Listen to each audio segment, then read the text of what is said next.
nuestra invitación. Y bueno, un tema que nos ha estado embargando muchísimo a los venezolanos durante estos últimos días y bueno, mayormente casi siempre, que es todo este tema económico de cómo está nuestro país en estos momentos, ya que, bueno, usted es estudioso en esta parte de la economía digital. Hemos visto un aumento en el sistema de las empresas que están realizando, eh, están migrando sus nóminas o están también utilizando estas plataformas digitales para eh, realizar el pago de sus nóminas. Esto, ¿de qué manera se pudiese ver en la economía del país? ¿Cómo puede aportar o si afecta en algún modo este tipo de plataformas que se están utilizando para estas transacciones que se están realizando?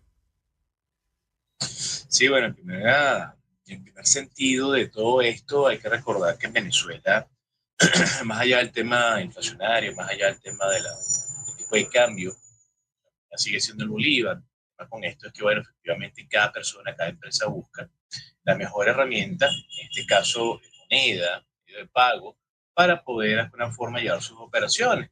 Desde este punto de vista vemos que en el país es normal entender o encontrar en algunas ubicaciones, por ejemplo, se usa más una moneda distinta, ¿no? Sin embargo, pues el tema de la digitalización ha hecho que bolívares, dólares y criptoactivos se puedan utilizar con mayor fluidez en la dinámica no solamente personal, sino empresarial, ¿no? Y hemos comenzado a entender eso de este año 2025, cuando mayor cantidad de empresas se encuentran interesadas, pues, en explorar el mundo de no solamente fintech, plataformas digitales, sino también el tema de los criptoactivos, ¿no? Entonces vemos cómo todas estas distorsiones que se generan en la economía venezolana le han permitido cimentar el paso a, bueno, criptoactivos como el USDT, por ejemplo, USDC, los dólares digitales que las empresas, quizás por temas de intervención, con dólares escasos que sigue existiendo, pueden encontrar como una opción y allí hay una gran oportunidad para empresarios y personas naturales.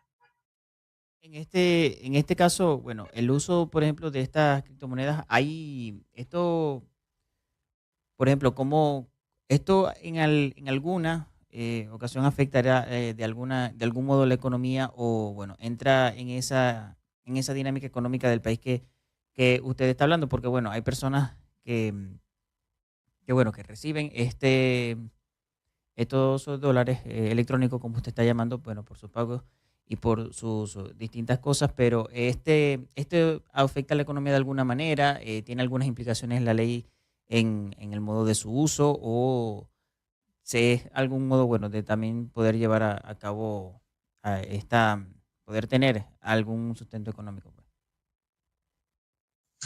Fíjate, desde el punto de vista legal, el marco que tiene esto va desde Plan Nacional 2019-2025, ¿no? Que ahí hay como 8 referencias al uso de criptoactivos en la economía venezolana, ¿no? Ya desde 2018 tenemos la ley pues, que crea el Petro, que si bien se extinguió hace unos años atrás, a partir de su surgimiento y crecimiento, pues se comenzaron a crear toda una cantidad de estructuras y entes de supervisión y control, normas, ¿no? Luego de esto tenemos la ley de criptoactivos que sigue estando vigente, tenemos la ley de la minería que sigue estando vigente, tenemos la norma contable que la Federación de Contadores Públicos dejó para el registro de operaciones de criptomonedas, tenemos normas antilavado de dinero, es decir, de alguna manera hay todo un andamiaje jurídico que sigue vigente que le ha permitido pues a personas naturales y jurídicas de una manera hacer registro. Cuando tú me hablas sobre la afectación que tiene en la economía, todavía hay personas que piensan que el tema de los criptoactivos no tiene ¿cómo se llama? Un efecto directo en la dinámica económica de los venezolanos. Venezuela es un país muy activo desde el punto de vista cripto. Desde el año 2012 ya hay algunas evidencias de que algunos venezolanos estaban haciendo operaciones en Bitcoin, por ejemplo. Ya de alguna forma Venezuela entra en el ranking del índice global de criptoactivos desde el año 2020. Hoy ocupa la posición número 18 de 154 países. Y efectivamente, cuando vemos la cantidad de personas que diario están solicitando información para saber cómo pueden resguardarse su trabajo, actividad económica directamente con criptoactivos estables, tú dices, bueno, efectivamente algo está pasando acá. Por lo menos nosotros desde el instituto hemos estado recibiendo muchas solicitudes de empresas, de personas para formarse precisamente en esta dinámica económica digital. Y allí tenemos normas contables, tenemos temas de compliance, de origen de los fondos, que muchos de esos elementos jurídicos ya están establecidos. Aquí quizás la guinda del helado, el elemento crucial, es cómo la empresa le va a dar formal ingreso a esto, cómo va a gestionar administrativamente los criptoactivos y de qué manera la banca ha comenzado a responder a esta realidad, porque bueno, estos activos digitales no se asumen como una forma de dinero tradicional, sino son vehículos, ¿no?, que representan valor. Precisamente mi próxima pregunta iba enmarcada en eso, porque bueno, estos son precisamente como ya lo me habías comentado, plataformas digitales en las que, bueno, se registra la gente o bueno, donde pueden adquirir estas criptomonedas. ¿Hay acá en el país algunas que, bueno, que tengan conocimiento, si sabes, que estén autorizadas, por ejemplo, para su uso o en este caso simplemente es libre y con, bueno, también siguiendo esas leyes que nos está comentando que ya están establecidas? Fíjate, de punto de vista jurídico tenemos por la Superintendencia Nacional de Criptoactivos dos exchanges, ¿no?, como se le llama, casas de intercambio. Una es Crixto, que tiene 5 años de operación en Venezuela, y la otra es Contigo, ¿no?, con K. Estas dos plataformas tienen permiso de la SUNACRIP para poder ofrecer servicios de intercambio, ofrecer servicios de billetera, convertirse en plataformas de compra y venta, ¿no?, de criptomonedas. Sin embargo, pues hay otras, como Orinoco, que es una plataforma venezolana también, de la cual no sé si tienen todavía su licencia activa.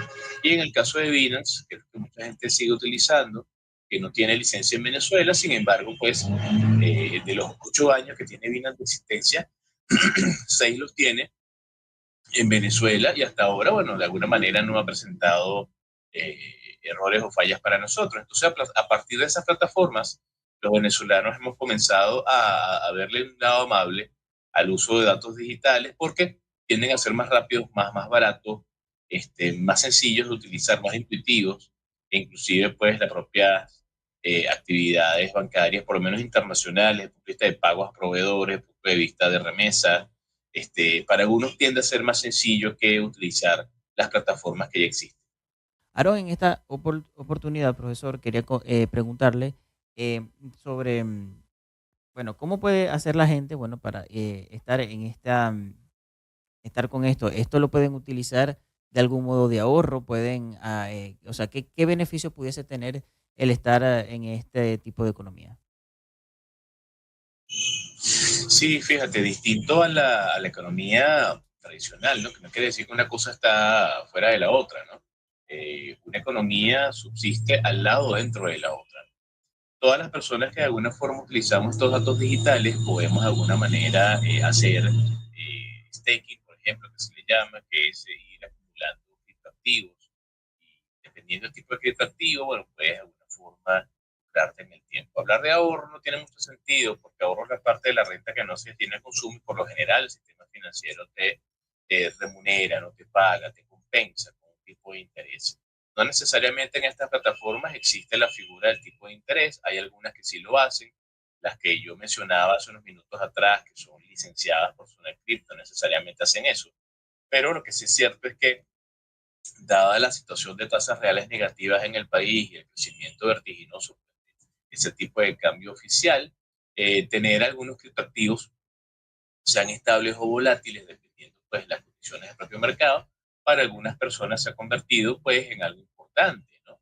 Es decir, comprar barato, guardar, atesorar, y quizás en algún momento, en función del precio, tomar la decisión de vender alguna parte. O en otro caso, tener excedentes en moneda nacional, luego de cubrir todas tus necesidades, y efectivamente luego algunas personas pasan esos excedentes a criptoactivos estables. El problema con esto es que de la misma manera que hay escasez de las divisas oficiales, que a través de los medios tradicionales, pues los operadores cambiarios, que es la banca y las casas de intercambio, que se pueden ubicar, no es que exista escasez quizás de tantos los criptoactivos estables, sin embargo, los precios de los mismos tienden a ser muy elevados, ¿no? cosa que hace que si bien las personas pueden conseguirlos, bueno, quizás los pueden conseguir unos precios muy exagerados, un tema de especulación. Entonces allí hay que tener bastante cuidado al respecto. Sin embargo, mucho de lo que las personas pueden hacer con dinero de Banco Central, bien sea bolívares o dólares, se pueden hacer también con las criptomonedas estables, sobre todo, es una de las principales razones por las cuales se ha optado tanto en Venezuela, el uso de estos datos digitales como medios para pagar a nivel internacional o para poder hacer llegar dinero bajo la lógica de las remesas a sus familiares en el país. Y bueno, ya que toca ese tema sobre las remesas, ¿de qué manera, no, bueno, ya nos comentó que ustedes enseñan también a ciertas empresas y a las personas sobre este tipo de cosas, pero ¿de qué manera pudiesen, bueno, aprender las personas que son, bueno, un poco mayores a que puedan utilizar estas plataformas, ya que tienen su cierta complejidad, que incluso, bueno, personas adultas jóvenes incluso se les puede complicar un poco usar este tipo de plataformas? Bueno, mira, Jesús, aquí principalmente la estrategia ganadora es la educación, ¿no? Tú bien lo dices. Si bien por autoconocimiento uno puede incursionar en estas herramientas o plataformas, siempre se agradece cuando tienes quien te oriente, ¿no? Y es allí donde, más allá del gap de la edad, ocurrir, personas mayores de edad que quizás se le haga un poco más complicado, de ir a, pucha, bueno, fíjate tú ahora, tenemos la banca tradicional, tenemos estas aplicaciones para el pago de esto, o sea, tengo que meterme en otra aplicación, tengo que buscar un teléfono, explícame aquí, ¿qué es esta letra pequeña? Me están pidiendo una foto, un selfie, una foto de la cédula, ¿qué es eso? ¿Cómo se hace? Ese tipo de elementos quizás pueden generar algo de estrés. Superado estos aspectos, creo que es muy intuitivo el uso de las plataformas. Entonces, al final de cuentas, hay que arriesgarse, hay que dedicarle tiempo efectivamente a la apertura de una billetera, como tú bien lo dices. Personas jóvenes, tú los ves quizás un tanto complicados, ¿no? Con la apertura de las billeteras. Básicamente todas piden lo mismo, todos exchanges piden, además de tu usuario y una clave y un correo y verificar esto en varios niveles, te solicitan una foto, te solicitan foto de un documento de identidad, te solicitan un selfie con ese documento de identidad. Y si de alguna manera todo eso está bien, a partir de ahí quizás puedes comenzar a hacer tus operaciones, ¿no? Entonces, de alguna manera, el tema de la edad, el tema de la tecnología, se subsana con educación. Y educación, que para algunos puede ser por autoconocimiento, o quizás se pueden acercar a espacios como de administración y esa. Por ejemplo, hay formaciones, hay talleres sobre no solamente estos temas criptoactivos, economía digital, sino inteligencia artificial y muchas otras áreas que están impactando desde la tecnología nuestro quehacer diario. Bueno, Aaron, y bueno, con estas plataformas, ¿hay algún hilo conductor como con el que vaya cada una o algunas normas establecidas en el modo de su uso o algo así? Esto lo pregunto, por ejemplo, para que las personas puedan evitar que puedan ser víctimas de estafas o algo, alguna de esa forma. ¿O cómo va este funcionamiento de estas plataformas para que, bueno, al momento de adquirir esas criptomonedas, las personas puedan tener alguna seguridad o, bueno, puedan saber cómo es que pueden evitar las estafas? Fíjate, el tema de la estafa, de alguna manera, oye, hasta en la banca tradicional, nacional e internacional, se está propenso a ser víctima de una estafa, ¿no? De hurto, ¿no? De tus cifras, de tus datos, de tu información, ¿no? Que principalmente es lo que se busca para poder tener acceso a estos datos digitales que se usan como dinero, ¿no? Entonces, de alguna manera, los elementos que te protegen, otra vez, principalmente son la educación. ¿Por qué la educación? Bueno, porque si en definitiva una persona entiende cómo funcionan estas plataformas, conoce cuáles son los criterios que hay que utilizar desde el punto de vista de la seguridad, es poco probable no solamente ser víctima de estafas, sino que efectivamente vayan a poder saquear o drenar tus fondos que de alguna manera son dinero. ¿Qué podemos hacer? Fíjate, principalmente estas aplicaciones te solicitan que tengas un sistema de autenticación en tus pasos, en varios pasos. Esto indica que por lo menos Jesús abre su perfil de usuario y entonces no solamente va a recibir un mensaje de texto en teléfono, sino un correo, inclusive hasta una llamada para verificar que eres tú antes de iniciar operación. Otro aspecto importante que cuando se vayan a hacer este tipo de operaciones, si las operaciones se hacen desde una computadora laptop desktop, por ejemplo, yo en mi caso ahorita, se solicita que los antivirus estén activos, estén actualizados, se solicita tener bloqueadores de publicidad, porque a veces estas pantallas emergentes vienen con malware, con virus, y efectivamente en algunos casos, para algunas personas que quieren hacerlo por un tema de privacidad, lo hacen con un VPN, ¿no? O sea, un Virtual Proxy Network, que básicamente enmascara las direcciones IP para que de alguna manera tu operación quede ubicada en otro momento durante los minutos que estás operando. Mucha gente lo hace por temas de seguridad, ¿no? Entonces, de alguna manera, sí, hay elementos que hay que tomar en consideración, hay que educarse también en temas de ciberseguridad, eh, diversificación de riesgo también. Jesús no solamente va a colocar el producto de su trabajo, sus inversiones, su actividad en el exterior en una sola wallet, en un solo exchange. Debemos de alguna manera diversificar esos fondos y colocarlos en diferentes wallets, ¿no? También el tema de trabajar parte de estos fondos con una wallet que pertenezca a un exchange descentralizado o, en dado caso, una wallet fría que llaman, que son dispositivos físicos donde las personas pueden colocar sus llaves públicas y privadas para tener acceso a los criptoactivos que de alguna manera se mantengan seguras fuera de una plataforma que, como son empresas, pues, y tienen, ¿cómo se llama? Están expuestas a riesgos también. Realmente yo lo estoy haciendo excelentemente bien, pero bueno, atacan a la empresa, atacan al servidor donde están los datos, ¿no? O hackean a la empresa, ¿no? Entonces, cónchale, distinto que tú lo hayas hecho bien, ya el problema no es tuyo, es el problema del proveedor del servicio, ¿no?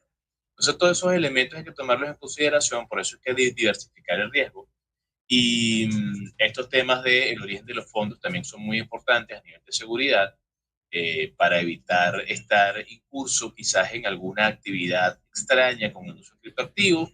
Esto que ocurría antes, donde un primo te pedía la cuenta del banco afuera para recibir dinero de un trabajo que hizo, y resulta que, bueno, pues al tú prestar tu cuenta nacional o extranjera, bueno, ya estaba formando parte de una traza de dinero que estaba vinculado con actividades no muy provechosas. Entonces, eras ya sujeto de investigación. Todos esos elementos hay que tomarlos en consideración en este mundo digital, que son elementos que se toman en consideración desde el punto de vista de la banca tradicional, digitalmente hablando. Profesor Aarón, ya estamos culminando este espacio. Quería preguntarle en esta oportunidad, bueno, ¿cuáles serían estas oportunidades que tiene Venezuela, que tiene nuestro país en este mundo, en esta economía? O sea, estableciéndolo con este tipo de economía que se está viendo emergente en nuestro país. Fíjate, oportunidades son muchas, ¿no? Efectivamente, Venezuela es uno de los países más abiertos al tema de la digitalización de sus actividades, no solamente a nivel financiero y económico, sino también desde el punto de vista de servicios, ¿no? Actividades, ponte a nivel educativo, ¿no? La digitalización es un proceso muy interesante que no se limita solo a lo económico financiero, ¿no?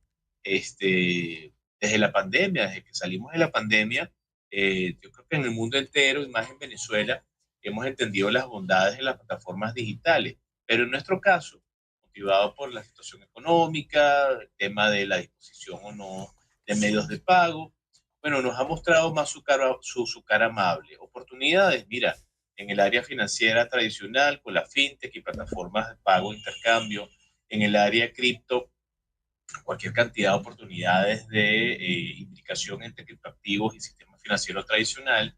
En el área educativa, bueno, pues buena parte de las actividades que hoy hacemos a nivel de formación e investigación, eventos, clases, simposios, bueno, muchas de ellas se montan en plataformas digitales, ¿no?